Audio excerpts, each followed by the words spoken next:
అందరికీ మీకు చెప్పినట్టుగానే నేను మా డివిజన్ పంచాయతీరాజ్ ఇంజనీరింగ్ డిపార్ట్మెంట్ ఏఈలందరితోని మీకు పోడ్కాస్ట్ చేస్తానని మీకు చెప్పిన. ఆల్రెడీ మీరు అడిగిన డౌట్స్ అన్ని నేను నోట్ చేసుకున్నా. అండ్ ఇప్పుడు మన ముందు మనతో ఉన్న ఏడబ్ల్యూస్ అందరు ఉన్నారు. మనకు ఫస్ట్ వచ్చేసి కళ్యాణ్ అన్న, ఆయన మధ్యరాల అండ్ నూతన్కల్ ఏడబ్ల్యూ. నెక్స్ట్ మహేష్ అన్న మనకు తుంగతుర్తి ఏడబ్ల్యూ, కుమార్ అన్న జాజిరెడ్డిగూడెం ఏడబ్ల్యూ, అండ్ శ్రీకాంత్ అన్న మనకు Suryapet and Penpadu AW. Next Tulasi Priya madam మనకు టెక్నికల్ ఏడబ్ల్యూ. ఇప్పుడు మనకు ఆల్రెడీ ఏడబ్ల్యూ నోటిఫికేషన్ అయితే రిలీజ్ అయింది. ఈసారి పోస్టులు వచ్చేసి ఓన్లీ ఆర్ఎన్బిలో రిలీజ్ చేసిళ్ళు 222. కానీ అంటే అన్న వాళ్ళు రాసినప్పుడు 2024లో అప్పుడు ఒక 1100+ వేకెన్సీ ఉన్నాయి సివిల్ వాళ్ళకి. అన్న వాళ్ళ ప్రిపరేషన్ ఎట్లా జరిగిందో ఈ వీడియోలో మనం తెలుసుకుందాం. ఫస్ట్ సీనియర్ మోస్ట్ మనకు శ్రీకాంత్ రెడ్డి అని ఉన్నాడు. అన్న ఒకసారి మీది అంటే 2016 పాస్ అవుట్ కదా మీరు, అప్పటి నుండి ఎన్ని ఏడబ్ల్యూ నోటిఫికేషన్ పడ్డాయి, అంటే టైం మేనేజ్మెంట్ ఎట్లా చేసి మీరు జాబ్ చేసుకుంటూ కూడా ప్రిపేర్ అయ్యారు, దాన్ని దీన్ని ఎట్లా మేనేజ్ చేసిళ్ళు ఇవన్నీ ఒకసారి చెప్పరా? ఓకే, మనకి 2016లో నాది బీటెక్ అయిపోయింది సివిల్. వాసవి కాలేజ్ నుంచి అయిపోయింది. 2016లో మనకి చాలా బల్క్ నోటిఫికేషన్ పడ్డది.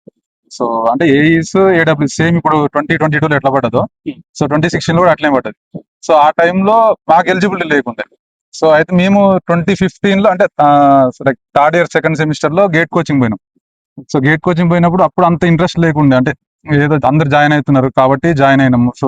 ఇంకా పోవాలి కాబట్టి పోయినాం అట్లా. అట్లా వెళ్ళి అంతా ఇంకా ప్రిపేర్ మార్నింగ్ 5కి అట్లా స్టార్ట్ అయింది కోచింగ్. అట్లా వెళ్ళిపోయినాం కానీ మొత్తం కంటిన్యూస్ గా అంటే ఫుల్ కోర్స్ మొత్తం పట్టించుకోలేదు అన్నమాట. జస్ట్ వెళ్ళామంటే వెళ్ళాము, అయిపోయిన తర్వాత 2016లో మాకు నోటిఫికేషన్ వచ్చింది. కానీ అప్పటికి మాది అయిపోలేదు, బీటెక్ అయిపోలేదు. We're not eligible. దాని తర్వాత మళ్ళీ 2017లో పడ్డది. అప్పుడు రాసాము, కానీ ప్రిపరేషన్ ఫుల్ ఫ్లెడ్జ్ గా లేకుండే మాకు. ఎట్లా కంజెస్టెడ్ గా మేము ఇక్కడ నుంచే వస్తాయి క్వశ్చన్స్, ఇక్కడ నుంచే వస్తాయి అన్నట్లు ఆ విధంగా ప్రిపేర్ అయినాం. ఇంపార్టెంట్ అట్లా ప్రిపేర్ అయినాం. కానీ అక్కడ పోయి చూసేసరికి సైడ్ రియాలిటీ వేరే ఉంది మనకంతా. వాళ్ళ ఇష్టం అంటే వాళ్ళకి అంటే రోడ్ మనకి బుక్ నుంచి ఇస్తారు, కానీ అక్కడ మనకి ఇంపార్టెంట్ అనుకునేవి అక్కడ లేవు అనమాట క్వశ్చన్స్. అట్లానే 2017లో వచ్చింది, 2018లో వచ్చింది. నెక్స్ట్ హెచ్ఎండబ్ల్యూఎస్ మేనేజర్ అది వచ్చింది. అన్ని అట్లే అయిపోయిన తర్వాత నెక్స్ట్ వాటి నుంచి అంటే ఇట్లా కాదు మనకి, మనం నేర్చుకుంది తక్కువ, ఇంకా చాలా ఉంది. అట్లా అట్లా చదివితే మనకు కాదని చెప్పేసి నెక్స్ట్ ఐఎస్ మాస్టర్ బుక్లెట్ మా ఫ్రెండ్ ద్వారా రీసెర్చ్ ద్వారా తీసుకున్నాను. నేను తీసుకొని కరెక్ట్ గా 1.5 year దాని మీద కూర్చున్నాను. నేను కూర్చొని ప్రతి ఒక్కటి ఇంచు బై ఇంచు మనకి లాస్ట్ మినిట్ లో మనకి ఉపయోగపడేది మనం చేసుకునే రివిజన్ నోట్స్. రివిజన్ నోట్స్ ఎంత ఇంపార్టెంట్ అంటే ఇప్పుడు మనం సడన్ గా ఇప్పుడు నోటిఫికేషన్ ఇప్పుడు అన్నారు, ఇప్పుడు మనకి టైం ఉందా? మనకి లేదు. మనం మొత్తం బుక్ మొత్తం వాళ్ళు ప్రిపేర్ కాలేదు ఇంత టైంలో, మనకి రివిజన్ నోట్స్ ఉపయోగపడతాయి. మనకు నోటిఫికేషన్ వచ్చినప్పుడే ప్రిపేర్ అవుదామనే మైండ్ సెట్ అయితే ఉండదు మనం. ఎప్పుడైనా సరే ముందర నుంచే ప్రిపేర్ కావాలి. మనకి రివిజన్ నోట్స్ ఎప్పటికప్పుడు ప్రిపేర్ చేసుకోవాలి. ఆ రివిజన్ నోట్స్ లో మళ్ళీ సపరేట్ అంటే మనకి టాపిక్స్, ఇప్పుడు సపోజ్ మనకి ఫ్లూయిడ్ మెకానిక్స్ ఉంది. ఫ్లూయిడ్ మెకానిక్స్ కి రివిజన్ నోట్స్ ఒక సైడ్ ఉండాలి, నెక్స్ట్ ఫార్ములాస్ ఒక సైడ్ ఉండాలి. ఫార్ములాస్ ప్రతి ఒక్క సబ్జెక్ట్ కి, సివిల్ ఇంజనీర్ అంటే మెయిన్ గా మనకి ఫార్ములాస్ ఉంటాయి. ఫార్ములాస్ అన్ని ప్రతిరోజు మార్నింగ్ ఒక 2 hours ఎవ్రీ మార్నింగ్ 2 hours కేటాయించుకోవాలి ఫార్ములాస్. ఎందుకంటే మనకి డైరెక్ట్ క్వశ్చన్స్ వస్తున్నాయి ఫార్ములాస్ మీద కూడా. ఇంకా లాస్ట్ ఇయర్ ఇప్పుడు మనకి 2022లో ఉంది. 2022లో ఫస్ట్ అటెంప్ట్ అయింది, సెకండ్ అటెంప్ట్ అయింది. ఫస్ట్ అటెంప్ట్ క్యాన్సిల్ అయింది. అన్ఫార్చునేట్ రీజన్స్ వల్ల మనకి క్యాన్సిల్ అయింది. ఫస్ట్ అటెంప్ట్ లో మనకి ఫుల్ గా ప్రాబ్లమాటిక్ ఇచ్చారు. మనకి ప్రాబ్లమాటిక్ ఇవ్వాలంటే మనకి ఫార్ములాస్ ఫింగర్ టిప్ మీద ఉన్నారు. సెకండ్ అటెంప్ట్ లో వచ్చేసరికి మనకి సమ్ ప్రాబ్లమ్స్ కొంత థియరీ అట్లా ఇచ్చారు. మనకి ఏంటంటే ఎప్పటికప్పుడు ఫార్ములాస్ రివైజ్ చేసుకోవాలి. ఫార్ములాస్ రివైజ్ చేసుకోవడము. నెక్స్ట్ ఇంకొకటి ఏంటంటే మనకి ఇప్పుడు మనకి ఎగ్జామ్ లో మనకి క్యాలిక్యులేటర్ ఎలా ఉండదు. మనకి కొన్ని ఫార్ములాస్ కొన్ని వాల్యూస్ గుర్తుండాలి మనకి, రైట్ √2 నుంచి √10 వరకు ప్రతి ఒక్కటి మనకి ఐడియా ఉండాలి. అదొకటి. నెక్స్ట్ π/4 అంటే ఎంత, √π అంటే ఎంత, ఇవన్నీ మనకి నోటెడ్ ఉండాలి. అలా ఉంటేనే మనం ప్రాబ్లమాటిక్ ఈజీగా కొంచెం ఆన్సర్ చేయగలుగుతాం. అదొకటి. నెక్స్ట్ 1.5 year ప్రిపేర్ అయినా కదా, ప్రిపేర్ అయిన తర్వాత నెక్స్ట్ దేనికైనా సరే రెడీ అన్నట్లు ఆ విధంగా ప్రిపేర్ అయినాం. ప్రిపేర్ అయిన తర్వాత మనకి అది ప్రిపేర్ అవుతున్న టైంలో నాకేమనిపించింది అంటే, మనం ఒక ఎగ్జామ్ ప్రిపేర్ అయితే దాని నెక్స్ట్ లెవెల్ ఉన్న ఎగ్జామ్ ప్రిపేర్ కావాలి మనం. అంటే మనం ఇప్పుడు ఏడబ్ల్యూ ప్రిపేర్ అయినాం అనుకో, దాని నెక్స్ట్ లెవెల్ ప్రిపేర్ అయితేనే ఇది వస్తుంది. అంటే మన ఏం 100 అంటే నా పర్సనల్ ఒపీనియన్ అది. అంటే ఇక నాకు అట్లా అనిపించింది. అనిపించిన తర్వాత నెక్స్ట్ ఇక అట్లా ప్రిపేర్ అయిన తర్వాత నెక్స్ట్ నోటిఫికేషన్ పడ్డది. ఈ నోటిఫికేషన్ పడే టయానికి నేను అప్పటికి సాఫ్ట్వేర్ జాబ్ చేస్తున్నాను. సాఫ్ట్వేర్ జాబ్ చేసుకుంటే నాకు ఆల్రెడీ నా దగ్గర నోట్స్ ఉంది, ప్రిపేర్ చేసుకున్న నోట్స్. నోటిఫికేషన్ పడ్డానికి కరెక్ట్ మనకి 6 months 5 months సరే గుర్తులేదు, కానీ 5 months మనకి టైం ఉంది. మొత్తం ఆ నోట్స్ అంతా రివైజ్ చేయడము మనకి టైం ఉన్నప్పుడు. సో నాకు ఎక్కువ టైం పట్టలేదు, ఎందుకంటే ఫస్ట్ ప్రిపేర్ అయినప్పుడే ఫుల్ ఫ్లెడ్జ్ గా ప్రిపేర్ అయ్యాను నేను. ఫుల్ ఫ్లెడ్జ్ గా ప్రిపేర్ అయ్యి మనకి ఈ ఆ, ఇచ్చిన టైంలో మనకి కంప్లీట్ గా మన ప్రిపరేషన్ అయ్యేటప్పుడు తయారు చేసుకున్న నోట్స్ అంతా మళ్ళీ రివైజ్ చేసుకోవడము అంతా చేసుకున్న ఆ టైంలో మనకి సెట్ అయిపోయింది మొత్తం. అంటే ఫస్ట్ ప్రిపేర్ కావడమే, మంచిగా ప్రిపేర్ కావాలి, నోట్స్ కరెక్ట్ ప్రిపేర్ చేసుకోవాలి అంతే. అదే ఇప్పుడు ఫస్ట్ అంటే పేపర్ లీక్ కాక ముందు హార్డ్ వచ్చింది, దాని తర్వాత easy వచ్చింది. హార్డ్ వచ్చింది. ఈ మధ్యలో ఏమైందంటే ఆ ట్రాన్సిషన్ ఫేజ్ లో కొంతమంది అవుట్ అయ్యారు. ఇప్పుడు సెకండ్ వచ్చిన ఈజీ పేపర్ కు కొంతమంది గట్టిగా ప్రిపేర్ అయిన అవుట్ అయ్యారు. అంటే అంత ప్రిపేర్ అయ్యి కూడా వేస్ట్ అవుతుంది కదా. మీరు అంటే అప్పుడు టాప్ లైన్ వచ్చింది, ఇప్పుడు టాప్ లైన్ అప్పుడు టాప్ లైన్ వచ్చింది ఇప్పుడు. ఎందుకంటే అది ఏమందంటే ఫస్ట్ పేపర్ హార్డ్ అని కాదు, ఫస్ట్ పేపర్ ప్రాబ్లమాటిక్ ఇచ్చారు, సో లెంత్ అయిపోయింది పేపర్. అదే సో లెంత్ ఎందుకైందంటే ఇప్పుడు ప్రాబ్లమాటిక్ ఇస్తే మనకి చెప్పిన కొన్ని టిప్స్, సమ్ వాల్యూస్ గుర్తుపెట్టుకోవడం, ఇవన్నీ ప్రాబ్లమాటిక్ ఎందుకు అనిపిస్తుంది, లెంత్ ఎందుకు అనిపిస్తుంది. మనం ఫార్ములాస్ ఉన్నాయి, ఫార్ములాస్ ఎవ్రీ డే మనం 2 hours అట్లా రివైజ్ చేసుకుంటే మనకు అన్ని గుర్తుంటాయి కదా. సో మనకి మెయిన్ గా ఫ్లూయిడ్ మెకానిక్స్ నుంచి వస్తాయి చాలా, అవి ఫ్లూయిడ్ మెకానిక్స్ ఒకటి, ఎస్ఎం ఒకటి, ఈ మెయిన్ గా ఇవి ప్రాబ్లమాటిక్ ఉన్నప్పుడు ఇవి కొంచెం ఫార్ములాస్ ఎవ్రీ 2-3 days అన్న ఒకసారి రివైజ్ చేసుకోవాలి. నెక్స్ట్ బిఎంసి ఉంటది. బిఎంసి మనకి థియరిటికల్ గా చాలా అడుగుతారు బిఎంసి. సో బిఎంసి చాలా ఇంపార్టెంట్, అదొకటి. Next transportation, geotechnical. So geotechnical కూడా, సో జియోటెక్నికల్ సాయిల్ మెకానిక్స్ అంటాము, రెండు కల్పిస్తారు. సో అది ఇంపార్టెంట్. సో మాక్సిమం ఇవి ఫస్ట్ మనకి ఎప్పుడైనా సరే ఫస్ట్ ప్రిపేర్ అయ్యేటప్పుడు మనకి 2 phases ఉండాలి. ఫస్ట్ మనం ప్రిపేర్ కావాలి, నెక్స్ట్ రివిజన్ ఫేజ్ ఉండాలి. ప్రిపేర్ ఫేజ్ లో మనకి ఎప్పుడు first hard subject first prepare కావాలి, రివిజన్ ఫేజ్ లో హార్డ్ సబ్జెక్టులు ఏమున్నాయో అవి లాస్ట్ కి రావాలి మనకి. సో అంటే మనకి తొందరగా అంటే ఎగ్జామ్ ముందర మనకి మర్చిపోకుండా ఉంటారు అట్లా. ఇప్పుడు మనకి ఏడబ్ల్యూ లా అంటే పేపర్ 1 కు 150 మార్క్స్, పేపర్ 2 టెక్నికల్ దానికి మనకి 300 మార్క్స్ ఉంటాయి. అంటే ఒక క్వశ్చన్ కు 2 మార్క్స్. ఇప్పుడు మీరు పేపర్ 1 కి అసలు ఫోకస్ చేసిలా, పేపర్ 2 దానికి ఎక్కువ ఫోకస్ చేసిలా, పేపర్ దానికి ఏమైనా ఫోకస్ అయితే ఏమన్నా ఇంపార్టెంట్ అంటే లాస్ట్ టైంలో ఇప్పుడు చాలా మంది బీటెక్ అయిపోయిన వాళ్ళు పేపర్ 2 తోనే క్రాక్ చేస్తారు కొంతమంది. దానికి మీరేమన్నా మీ ఎట్లా చేసి అంటే నేనున్నప్పుడు పేపర్ 2 నాది కూడా సేమ్ అంతే, పేపర్ 2 ఎక్కువ ఫోకస్ చేసినాము. సో పేపర్ 1 కి వచ్చేసరికి మనకి ఎప్పుడైనా సరే పేపర్ 2 అంటే మన టెక్నికల్ సైడ్ ఎక్కువ ఫోకస్ చేయాల్సిన టెక్నికల్ సైడ్. సో మనకు కొంచెం సో టెక్నికల్ స్టూడెంట్స్ కాబట్టి మన పేపర్ 1 కి ఎంత చదివినా గానీ మనము సివిల్స్ ప్రిపేర్ అవుతుంటారు కదా, గ్రూప్ 4 గ్రూప్ 1 కి. సో ఆ విధంగా మనం ఫోకస్ చేయలేము. సో వాళ్ళకు కూడా మనము అంత స్ట్రెస్ చేసి చదవలేము. మనకున్న సిలబస్ మనకి టెక్నికల్ ఇది 2 కవర్ చేయాలంటే అంత స్ట్రెస్ గా ఫోకస్ చేసి చదివే అంత టైం కూడా మనకు ఉండదు. సో మనం ఏం చేయాలంటే మాక్సిమం మనము స్కోర్ అనేది పేపర్ 2 నుంచే తెచ్చుకునేటట్టు ట్రై చేసుకోవాలి. సో మినిమం మనము 150 క్వశ్చన్స్ లలో so 130+ questions minimum. So 130+ questions correct కావాలి. కరెక్ట్ అయిన తర్వాత నెక్స్ట్ పేపర్ 1 కి వచ్చేసరికి మనకి 150లో సో 100, సో 95 to 100 ఆ మధ్యలో స్కోర్ చేసేసుకుంటే ఛాన్స్ ఉంటుంది. అంటే ఇప్పుడు ఆ 95 to 100 స్కోర్ చేసేదానికి ఇప్పుడు షార్ట్ టర్మ్ లో ఇప్పుడు కరెంట్ అఫైర్స్ కి దీన్ని వాడడం అనేది ఏమన్నా చెప్పగలుగుతారు? అంటే అట్లా బుక్స్ అంటూ ఏం లేదు. సో మనకి ఎక్కడ రిసోర్స్ దొరికితే అక్కడ తీసుకోవచ్చు. కానీ మెయిన్ గా కావాల్సింది మనకి మెయిన్ గా ఫోకస్ చేసుకోండి ఆర్థమెటిక్, రీజన్, ఇంగ్లీష్. సో వీటి నుంచి మనకి ఒక్క పాయింట్ కూడా బయటకు పోవద్దన్న ఆ విధంగా చదువుకోవాలి. సో నెక్స్ట్ ఎందుకంటే మనకి జనరల్ స్టడీస్ అవి వ్యాస్ సిలబస్ ఎక్కడి నుంచైనా రావచ్చు, వాడు ఎక్కడి నుంచి ఇవ్వచ్చు. సో కాబట్టి మనకి లిమిటెడ్ సిలబస్ ఉన్న దాని నుంచి ఒక్క మార్క్ కూడా బయటకు పోవద్దన్న ఆ విధంగా చదువుకోవాలి. నెక్స్ట్ వచ్చేసరికి నేను ప్రిపేర్ అయినప్పుడు నేను రూపాయస్ అకాడమీ నుంచి తీసుకున్నాను నేను కోర్సు. రూపాయస్ అకాడమీ చాలా హెల్ప్ఫుల్ అయింది. సో మెయిన్ గా నేను తెలంగాణ హిస్టరీ మీద బాగా ఫోకస్ చేసిన. సో తెలంగాణ హిస్టరీ, కాకతీయులు అవన్నీ ఉంటాయి కదా, సో ఆ సిలబస్ అంతా ఫోకస్ చేసిన. సో దాని మీద బాగా సో నాకు చాలా హెల్ప్ అయింది. దాని తర్వాత ఇండియన్ హిస్టరీ చాలా లైట్ గా చూసుకున్నాం మరి ఇండియన్ హిస్టరీ. అది కూడా మనకి మెయిన్ వస్తాయి అనుకున్న క్వశ్చన్స్ అంటే ఎక్కువ ఇప్పుడు గవర్నర్ జనరల్స్ ఉంటాయి. సో దాంట్లో ఖచ్చితంగా ఒక 1 or 2 క్వశ్చన్స్ వస్తాయి. సో ఆ విధంగా మనకి నెక్స్ట్ వాళ్ళ పీరియడ్స్ లో గవర్నర్ జనరల్ పీరియడ్స్ లో జరిగిన ఇన్వెన్షన్స్ లైక్ డలౌసీ పీరియడ్ లో మనకి రైల్ ట్రాక్ ఉంటాయి కదా, సో అవన్నీ కొంచెం పిన్ పాయింట్ ఆ విధంగా. మీరు అంటే స్టేట్ 5th ర్యాంక్ వచ్చింది కదా, ఏ బీటెక్ పాస్ అవుట్ ఎప్పటి నుండి ప్రిపరేషన్ స్టార్ట్ చేసి అదొకసారి చెప్పరా? యాక్చువల్ గా నాది బీటెక్ 2020లో కంప్లీట్ అయింది కోదాడ అనురాగ్ కాలేజ్ లో. అప్పుడు మాది ఫుల్ కోవిడ్ టైం ఉండే, లాక్డౌన్ ఉండే. అయితే లాక్డౌన్ తర్వాత మేడీజీలో ఈఎస్సి కోచింగ్ జాయిన్ అయ్యాను. ఈఎస్సి కోచింగ్ జాయిన్ అయిన తర్వాత మళ్ళీ లాక్డౌన్ కొంచెం బ్రేక్స్ అయినాయి. మళ్ళీ దసరాకి మళ్ళీ రీఓపెన్ చేసిర్రు. మళ్ళీ కొన్ని రోజులు ఆన్లైన్ క్లాసులు ఇచ్చారు, కొన్ని రోజులు ఆఫ్లైన్ ఇచ్చారు. సో తర్వాత ఈ 2022లో మనకి ఏడబ్ల్యూ నోటిఫికేషన్ రావడం జరిగింది. ఐడబ్ల్యూ నోటిఫికేషన్ వచ్చినప్పుడు మనకి సరే మనది ఫస్ట్ అటెంప్ట్ కాబట్టి అంత పూర్తి స్థాయిలో మనకి ఏడబ్ల్యూ అంటూ స్పెషల్ కోచింగ్ ఏం తీసుకోలేదు. సో నా దగ్గర ఉన్న మేడీజీ బుక్స్ నే యూజ్ చేసుకున్నాను టెక్నికల్ పరంగా. జిఎస్ పరంగా అయితే మా ఫ్రెండ్స్ మా రూమ్ లో హైదరాబాద్ లో ఉంటుండే మేము. ఓకే. ఆ రూమ్ లో మా ఫ్రెండ్స్ పోలీస్ కి ప్రిపేర్ అవుతున్నారు. సో వాళ్ళ జిఎస్ బుక్స్ ని నేను యూజ్ చేసుకున్నాను. ఆ అంటే ఇక వాళ్ళు ఏం చదువుతారో అయ్యే చదువుతుండే. అంటే స్పెసిఫిక్ ఏమన్నా బుక్స్? స్పెసిఫిక్ అంటే ఎక్కువ అన్ని జిఎస్ లో అన్ని సబ్జెక్ట్స్ ఏం చదవలేదు. హిస్టరీ ఒకటి, పాలిటీ ఒకటి, జాగ్రఫీ ఒకటి, కరెంట్ అఫైర్స్ ఒకటి. అంటే ఇప్పుడు ఇండియా కంటే తెలంగాణ ఎక్కువ ఫోకస్ చేయమంటారు కదా, అంటే టీజీపీఎస్సీ లా మీరు అట్లనే ఫోకస్ చేసి, అంటే తెలంగాణ ఓరియంటెడ్ ఎక్కువ ఫోకస్ చేసి? అంటే అట్లనే కాదులే కానీ మనకి పాలిటీ, ఇండియన్ హిస్టరీ ఈ రెండింటి నుంచి, జాగ్రఫీ ఈ మూడింటి నుంచి ఎక్కువ క్వశ్చన్స్ వస్తాయి. అవి మనం కొంచెం డీప్ గా చదివితే కొంచెం ఎక్కువ స్కోర్ చేయడానికి కూడా ఉంటది. ఆ మూడు మన తెలంగాణలో మూమెంట్, హిస్టరీ, కల్చర్, ఈ మూడు ఇంతవంత ఎకనామిక్స్, సైన్స్ అండ్ టెక్నాలజీ అవన్నీ కొంచెం హార్డ్ ఉంటే అందులో వచ్చినా మనం చేయడానికి కొంచెం స్కోప్ తక్కువ ఉంటది కాబట్టి ఎక్కువ అవకాశం ఉన్నది అయితే దీంట్లో ఫోకస్ చేస్తే సరిపోద్ది. సో ఇవన్నీ కొంచెం వాళ్ళు చదివిన టెక్స్ట్ బుక్స్ చదివిన తర్వాత ₹60 చార్ట్స్ దొరుకుతాయి మనకి, రివిజన్ చార్ట్స్ జిఎస్ కి సంబంధించినవి. ఓకే. ఇండియన్ హిస్టరీ దాని ఒకటి, ఇండియన్ హిస్టరీ ఒకటి, పాలిటిక్ ఒకటి, జాగ్రఫీకి ఒకటి దొరుకుతుంది.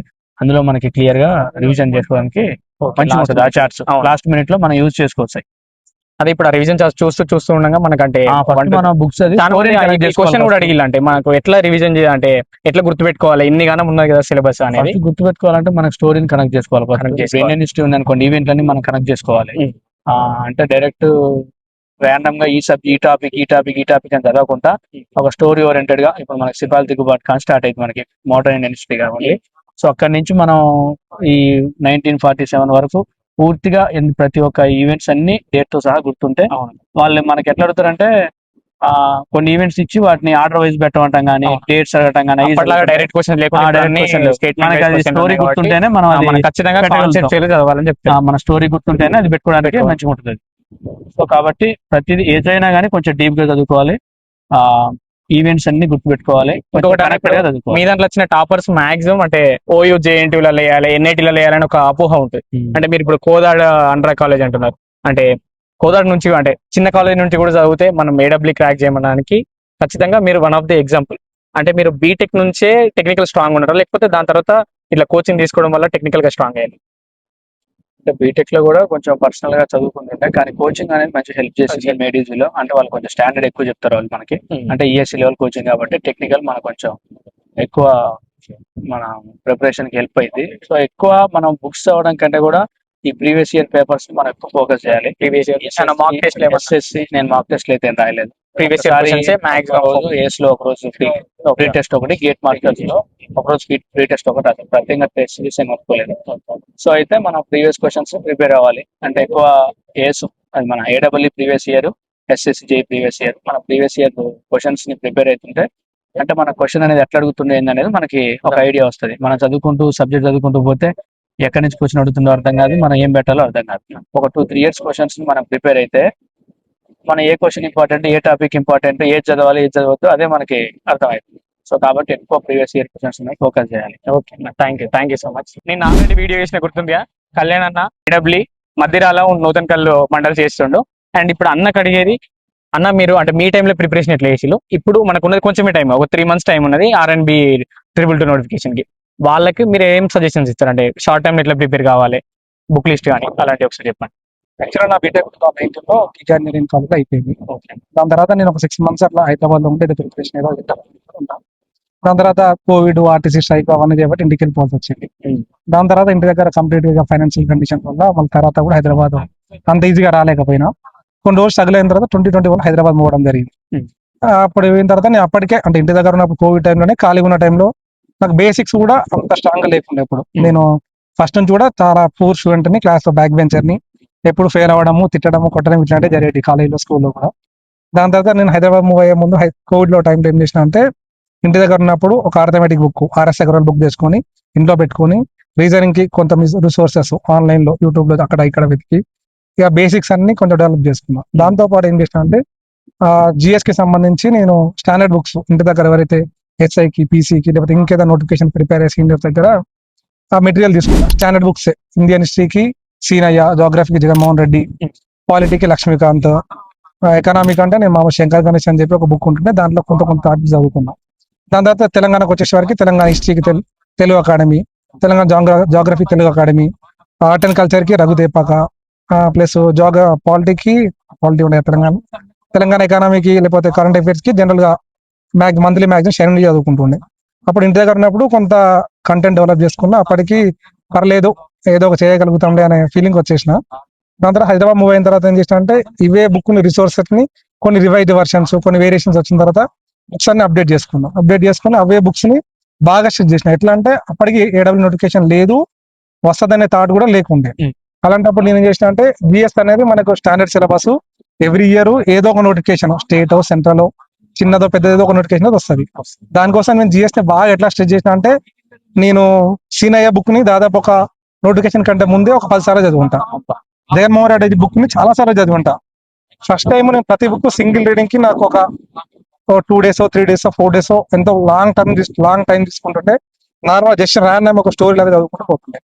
ప్రతిది ఎట్లా అంటే స్టోరీ కంటెంట్ డెవలప్ చేసుకున్నా, ప్రతిది కనెక్టింగ్ పాయింట్స్, ఈ రాజులు రాజ్యాలు ఎక్కడి నుంచి వచ్చినాయి, ఎక్కడి నుంచి పోయినాయి, ఎవరిని చంపేసి వచ్చారు, లేకపోతే ఎవరి తర్వాత ఎవరు వచ్చారు, ఏ డైనాసిటీ ఉంది అనేది ఆ క్రోనాలజీ ఆర్డర్ కొంచెం మెయింటైన్ చేస్తుంది. దాని తర్వాత సెకండ్ రీడింగ్ అప్పుడు ఏం చేసిన అంటే నేను మామూలు హైలైటర్ తీసుకొని ప్రతి బుక్ లో హైలైట్ చేసుకోవడం అలవాటు చేసుకున్నాం. దాని తర్వాత ఏమైందంటే నేను ఇంకా జిఎస్ కి బాగా చాలా పర్ఫెక్ట్ గా చదివేసిన. అంటే నాకు ఆ ఫీలింగ్ జిఎస్ బాగా చదివేసిన, నేను అంటే ఏ ఎగ్జామ్ అయినా పర్లేదు ఒక మంచి రీజనబుల్ స్కోర్ చేయగలదు అనే ఫీలింగ్ వచ్చింది. దాని తర్వాత అప్పటికి ఏడబ్ల్యూ నోటిఫికేషన్ వస్తుంది అని చెప్పి అప్పుడు గవర్నమెంట్ టైంలో చాలా మీటింగ్లలో చెప్తుండే వస్తుందని చెప్పేసి అప్పుడు నేను ఏం చేసిన అంటే నాకు వేరే రిసోర్స్ లేదు, నేను ఫైనాన్షియల్ గా చాలా ఇబ్బందిలో ఉండే, బుక్స్ అంత లేదు, అప్పుడు చాలా కాస్ట్ ఉండే బుక్స్. నేనేం చేసిన అంటే మామూలుగా నాకు డిప్లొమా చేసిన, నేను డిప్లొమా సంబంధించిన బుక్స్ అన్ని ఉండే, ప్రతి సబ్జెక్ట్ కి కొన్ని బుక్స్ ఉంటాయి. ఆ బుక్స్ పెట్టుకొని నోట్స్ వేయడం స్టార్ట్ చేసిన. ఈ ఉన్న రిసోర్స్ నే బాగా కన్సైజ్ చేసి ప్రతి సబ్జెక్ట్ నోట్స్ రాసుకున్నా, నా దగ్గర ఉన్నంత వరకు నోట్స్ రాసుకొని ఆ నోట్స్ నే కొన్ని రోజులు బై హార్ట్ చేసిన. దాని తర్వాత ఏం చేసిన అంటే ఇంకా ఎస్ఎస్సి జేఈకి ఇంకా అంతకంటే వాస్ట్ మంచి సిలబస్ ఉంది, మన యూట్యూబ్ లో క్లాసులు చెప్తున్నాయి అని చెప్పి వైఫై స్టడీస్ అని చెప్పి అప్పుడు ఫ్రీ ఆఫ్ కాస్ట్ లో మనకు అన్ని సబ్జెక్టులు ఇస్తుండే, ప్రతి సబ్జెక్ట్. ఇప్పుడు వైఫై స్టడీస్ ఉంది, తర్వాత బైజూస్ లో మెర్జ్ అయ్యారు, అకాడమీ మెర్జ్ అయ్యారు. ప్రజెంట్ స్టేటస్ నాకు తెలియదు, అప్పుడైతే ఉంటుండే. ఆ వైఫై స్టడీస్ లో నేను ఏం చేస్తా అంటే ఒక కోర్స్ ఇస్తాను, సందీప్ జాన్ ఒక అతను ఉంటాడు, ఆయన రిపీటెడ్ గా ప్రతి సబ్జెక్టు ప్రతి చెప్తుంటాడు. ప్రతి సబ్జెక్ట్ సంబంధించి ఎంసీక్యూ కూడా సబ్జెక్ట్ అయిపోకుండా చెప్తుండే, అది కొంచెం బెటర్ అనిపించింది. అది తీసుకొని నేను మొత్తం ఒక దాదాపు ఒక 2-3 months ఓన్లీ సిస్టమ్ పైన కూర్చోడమే. పొద్దున్న లేవడము, పోవడము, సిస్టమ్ పెట్టుకోవడం, కూర్చోవడము, క్లాస్ వినడము, రాయడము. ఇట్లా డైలీ ఒక 8 hours క్లాస్ వినడము, మళ్ళీ నోట్స్ రాయడం కూడా చాలా టైం టేకింగ్ తీసుకునేది. అట్లా నేను ప్రతి సబ్జెక్ట్ కి నా దగ్గర ఉన్న ఫస్ట్ ఏది డిప్లొమా బుక్స్ తో రాసిన నోట్స్, ఈ నోట్స్ 2 టాలీ చేసుకుంటూ అడిషనల్ ఏమైనా సబ్జెక్ట్ ఉంటే ఎక్స్ట్రా రాసుకున్నా కూడా అది రాసుకొని అట్లా ప్రిపేర్ అవడం వల్ల నాకు ఏమైందంటే అది చాలా హెల్ప్ అయింది. ఎట్లా అంటే ఇప్పుడు సెకండ్ టైం ఏడబ్ల్యూ ఎగ్జామ్ ఏదైతే జరిగిందో అంటే జనవరి క్యాన్సర్ మే జరిగింది కదా, ఆ మేలో జరిగిన ఎగ్జామ్ కి నాకు మ్యాక్సిమం క్వశ్చన్స్ ఆ పేపర్ లో ఉన్న 95% నా నోట్స్ నుంచి వచ్చిన క్వశ్చన్లే. ప్రతి ఒక్కటి మనం అటెంప్ట్ చేయడంలో కొంత కన్ఫ్యూజన్, టెన్షన్, స్ట్రెస్ వల్ల కొద్దిగా మిస్ అయింటాంలే కానీ క్వశ్చన్లు మాత్రం 90 to 95% నా నోట్స్ నుంచి వచ్చినాయి. ప్రతి క్వశ్చన్ నేను తర్వాత నోట్స్ పెట్టుకొని చూసుకుంటే ఇది నా దగ్గర ఉంది కాబట్టి నేను అటెంప్ట్ చేయలేదు, అయితే మిస్ అయినా ఇన్ టైంలో కొంచెం కన్ఫ్యూజ్ అయి ఉంటా, అట్లా ఫీల్ అయినా తప్ప నా దగ్గర రాలేదు అనేది లేదు. ఇంకా ఇంకోటి ఏంటంటే జిఎస్ కి భాష అంటే టెక్నికల్ వాళ్ళు అందరూ ఏంటంటే టెక్నికల్ చాలా స్ట్రాంగ్ ఉంటారు, ప్రతి ఒక్కరు టెక్నికల్ బేసిక్స్ నుంచి వస్తారు. ఫర్ ఎగ్జాంపుల్ ఇంటర్ నుంచి మ్యాథమెటిక్స్ బాగా టచ్ ఉంటుంది, బీటెక్ ఫస్ట్ ఇయర్ నుంచి టెక్నికల్ సబ్జెక్ట్ ప్రతి ఒక్కటి మనకు కంటిన్యూస్ గా రివైజ్ అవుతూ ఉంటాయి. కొన్ని సబ్జెక్టులు పార్ట్ 1 పార్ట్ 2 లాగా మనం చదువుతుంటాము, రిపీట్ అయితే కాబట్టి మనందరికీ కోర్ స్ట్రెంత్ ఏంటంటే టెక్నికల్ సబ్జెక్ట్స్. అందరు టెక్నికల్ బాగా స్కోర్ చేస్తారు, జిఎస్ లో డిలా పడతారు. టెక్నికల్ లో 300కి 200 వచ్చిన వాళ్ళు జిఎస్ లో 60, 70, 80 వచ్చి కట్ ఆఫ్ కంటే వెనకాల ఉండిపోయిన చాలా మంది ఉంటారు. మనం మెయిన్ ఫోకస్ ఏం చేయాలంటే జిఎస్ చేయాలి. జిఎస్ మనకు పెద్ద టఫ్ ఏమి ఉండదు. తెలంగాణ మూవ్మెంట్ అంటే దాదాపు ఇక్కడ ఈ ఏరియా అంటే మన ఏరియాలో ఉన్న వాళ్ళకి 2009 నుంచి మూవ్మెంట్ ఏం నడిచిందో తెలుసు. ప్లస్ ప్రీవియస్ గా అంటే ఎంతకంటే ముందు 1969 మూవ్మెంట్ ఎంతో కొంత ఐడియా ఉంటది. ఇవన్నీ మన పాటల రూపంలో, బుక్ల రూపంలో, సినిమాల రూపంలో చాలా చూసుంటాం మనం. ఇంకొకటి ఏంటంటే కొన్ని సాంగ్స్ ఉంటాయి తెలంగాణ సపరేట్ గా. ఆ సాంగ్స్ ఏంటంటే మనం ఏదో ఫోక్ సాంగ్స్ అయినా అవాయిడ్ చేస్తాం, కానీ ఆ సాంగ్స్ ఏమైతే అంటే చాలా క్వశ్చన్లు చాలా జాగ్రఫికల్ గా కవర్ అవుతుంది. ఒకటి బ్రీత్లెస్ సాంగ్ అని ఉంటది, గోరటి వెంకన్న రాసిండు. ఆ సాంగ్ ఏంటంటే దాదాపు ఒక 5 నిమిషాలు ఉంటది. నీకు పాత 10 డిస్ట్రిక్ట్ సంబంధించి డిస్ట్రిక్ట్ వైజ్ ఏ డిస్ట్రిక్ట్ లో ప్రామినెంట్ ప్లేసెస్ ఏమున్నాయి, ఏ స్పెషాలిటీ డిస్ట్రిక్ట్ కి అవన్నీ కవర్ అవుతాయి. మనం ఏంటంటే అలాంటి చిన్న నెగ్లెక్ట్ చేసుకుంటాం. ఆ చిన్న మనకు ఎగ్జామ్ లో చాలా యూజ్ అవుతాయి, అలాంటి ఫోకస్ చేయాలి. ఇంకా టెక్నికల్ వచ్చేసి ఏంటంటే చాలా మంది ఇన్స్టిట్యూట్ పోతుంటారు, కొంతమంది ఏస్ బుక్స్, కొంతమంది మేడీజీ బుక్స్.